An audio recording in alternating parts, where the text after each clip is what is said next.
Partiamo dalla base della nostra cheesecake e frulliamo i biscotti.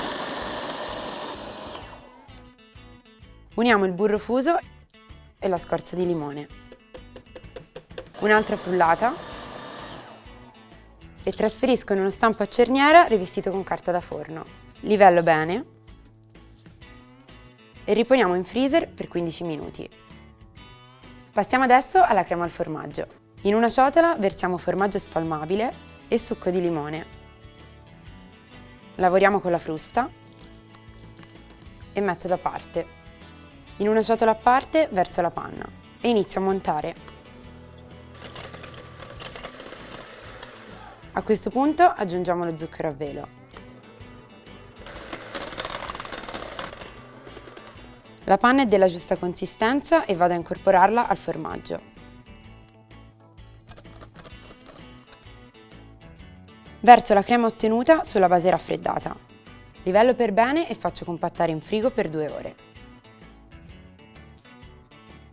E ora ci occupiamo della crema di copertura della nostra cheesecake. Verso i tuorli e lo zucchero. Monto con una frusta a mano e ottengo una consistenza spumosa.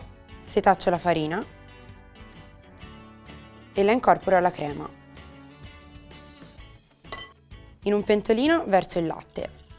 Incido una bacca di vaniglia e ne ricavo i semi.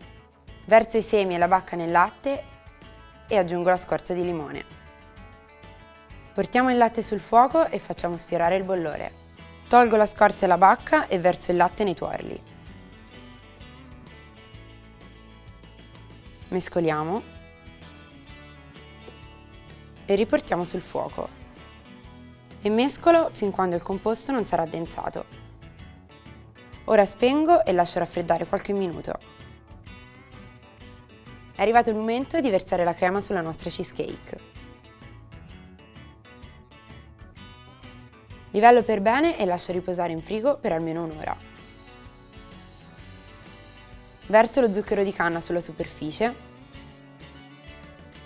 e lo caramellizzo con un cannello.